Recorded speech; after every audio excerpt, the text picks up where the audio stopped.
сапраўды. Давай, Яныш, А давай. раку ці возера як адолееш? Таксама па паветры. Ты што ж такой?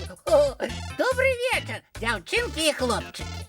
Прывітанне, сябры. Я правяраю бусліка, які ён турыст. Ага. Пытаю, як тое прайсці, ці гэта перайсці. Ага. А ў яго на ўсё адзін адказ. Пералячу. Ну вось, калі ласка, ані ў лесе арыентавацца, ні плот будаваць. Яму і не трэба. Ага, і гэта круто. На тое мне і крылы, каб лунаць у паветры над вамі пешаходамі.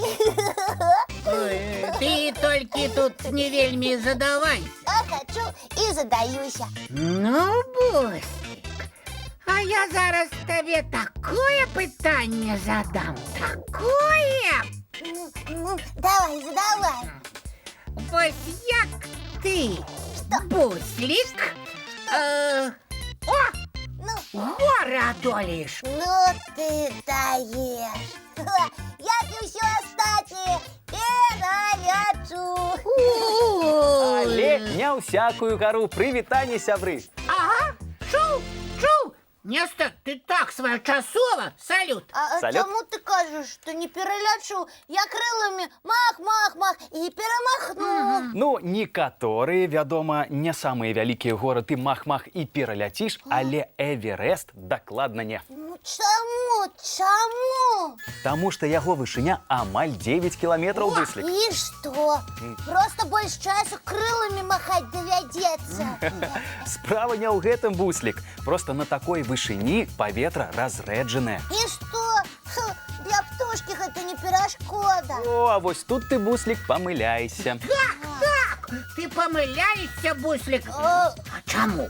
Ну, таму што не кожнай птушцы гэта пад сілу. Усё роўна не зразумела?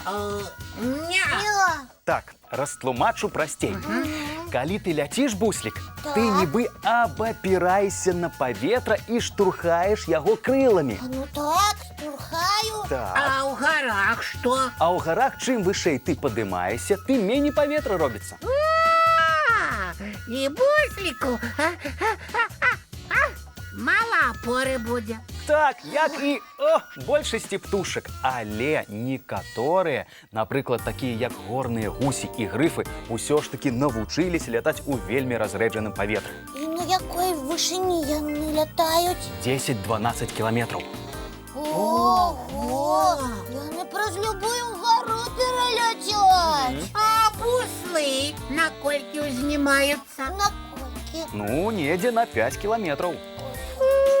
Усягу? Ты настолькі не ўзляціш.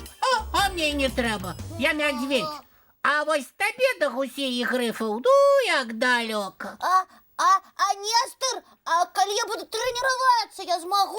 Не ведаю, але варта паспрабаваць. Тады ты станеш першым буслом, які лятаў над самай знакамітай вяршыняй свету Эверестам. Ура!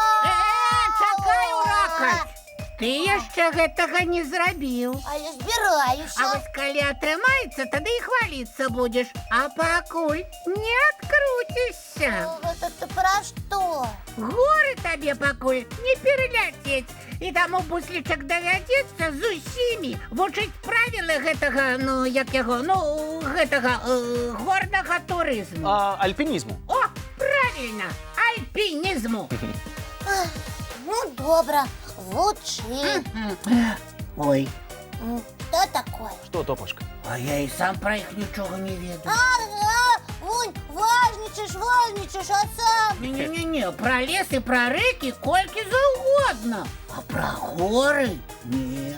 Затое я ведаю. О, Нестор, давай, паказвай, як на вяршыню ўлезці. О, а вось гэта не зараз, Топачка. Чаму? Каб стаць сапраўднымі альпіністамі, трэба яшчэ падрасці. Ой. Ну, але вучыць галоўныя правілы альпінізму можна і цяпер. Ну, добра, мы слухаем. І запамінаем.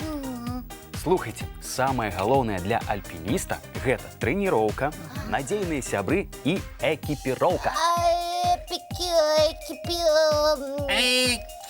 экіпіроўка. О, А гэта што? гэта што? Гэта прылады, з дапамогай якіх альпіністы караскаюцца на скалы. Напрыклад, вяроўкі, абвязкі, зажымы, карабіны, прылады для спуску і ледарубы. Столькі ўсяго? О, гэта яшчэ не ўсё, буслічак. А калі ўсе гэтыя прылады будуць, можна і ў горы ісці? Трэба, Топачка, яшчэ навучыцца ўсім гэтым карыстацца. А дзе? На спецыяльных пляцоўках, скаладромах. О, дарэчы, там можна трэніравацца і дзеткам, але пад наглядам інструктараў. О, здорово! Топа, пойдем разом на скалодром. Пойдзем, вядома. А я хутчэй за цябе ўскаранстваюся. Гэта мы паглядзім. А яшчэ трэба навучыцца раскладваць палатку, разводзіць вогнішча, гатаваць ежу. Нестор, а вось навучышся ўсяму, і можна ўрэшце ў горы ісці. Можна, толькі калі ў цябе будзе правільны абутак і адзенне. О, а што за правільнае адзенне? Просто маечку і шорцікі надзеў і наперад. Горы бліжэй да сонейка, значыць, там вельмі цёпла. А вось і не, Топачка, якраз усё наадварот. Чым вышэй, тым халадней. Праўда? А чаму так? Бо паверхня зямлі лепей за ўсё назапашвае цяпло. А, нібы вялікая грэлка. Правільна, Топа. А чым вышэй ад грэлкі, тым халадней? Так, малайчына, Топа. О. Пад гарой можа быць горача, як летам, а на гары халодна і марозна, як зімой. Выходзіць, трэба браць з сабой зімовае адзенне і абутак. Не проста зімовая, а спецыяльная альпінісцкая, у якім і рухацца зручна, і можна схавацца ад холаду і ветру. О, а што, у гарах і вецер бывае? О, яшчэ які! Здзьмуць можа. Ой, не-не-не-не. Ведаеш, Нестор, дзякуй табе, канешне, за расказ, але нам яшчэ рана ў горы. Вялікі дзякуй. Эх вы, спужаліся цяжкасцей. Ты ж сам сказаў, нам падрасці трэба. Давай лепей мульцік глядзі. Ну, добра, давайте. Глядзім. А цяпер хадземце хутенька рыхтавацца да адпачынку. Топачка, а што гэта з нашым буслікам? І 100 разоў клікаць не трэба? Да ён заўтра раніцай пачынае трэніроўкі высотных палётаў. Так, каб і без вашай экіпіроўкі вышэй за горных гусей лятаць. А, зразумела. Ну, тады развітваемся. Да пабачэння, дзяўчынкі і хлопчыкі. Бывайце, сябры. І цікавых прыгод у снах. Дабранач.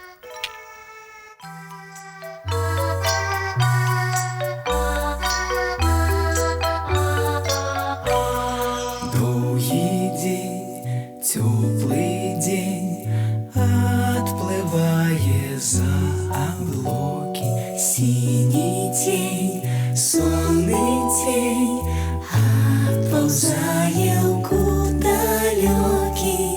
Збеглі зайкі ўсе ў лясы, змоўклі птушак галасы, і буслы ў гняздо схавалі свае доўгія носы. Баю-бай, баю-бай, вачаняты закрывай. Баю-бай, баю-бай, вачаняты закрывай. Пакрысе на расе потухаюць зоркі з плюшкі.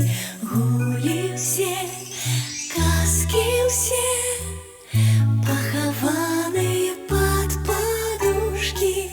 Спяць і мышкі і стрыжы, спяць машыны ў гаражы. Ты таксама каля мамы ціха-ціхенька ляжы. Баю-бай, баю-бай, вачаняты закрывай. Баю-бай, баю-бай, разам з намі засынай. Баю-бай, баю-бай,